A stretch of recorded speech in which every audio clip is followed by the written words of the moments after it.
and choose your godliness. All right. Somebody's going to miss that. Let me say it again.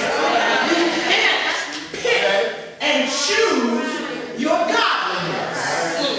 As Paul's list to young Timothy suggests, effective ministry and godliness are inseparable.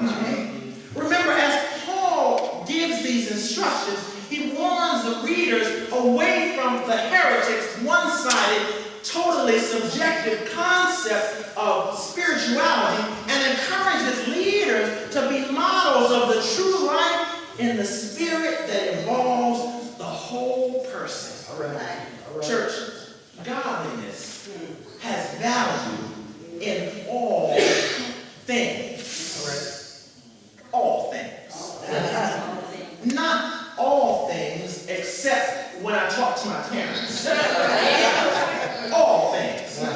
Not all things, but gossiping with a friend doesn't count. I'm talking about all things. Not all things except when I get behind the wheel of my car. I'm talking about all things. Not all things except when I do my taxes. All things. Not all things except what I do and say and think about after the benediction today and before next week. All things. Absolutely everything. Godliness has value in all things.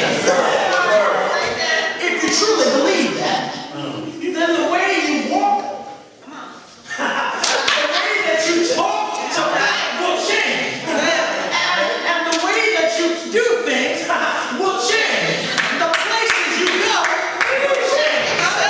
And the things you do when you get to those places will change. You can't pick and choose your godliness.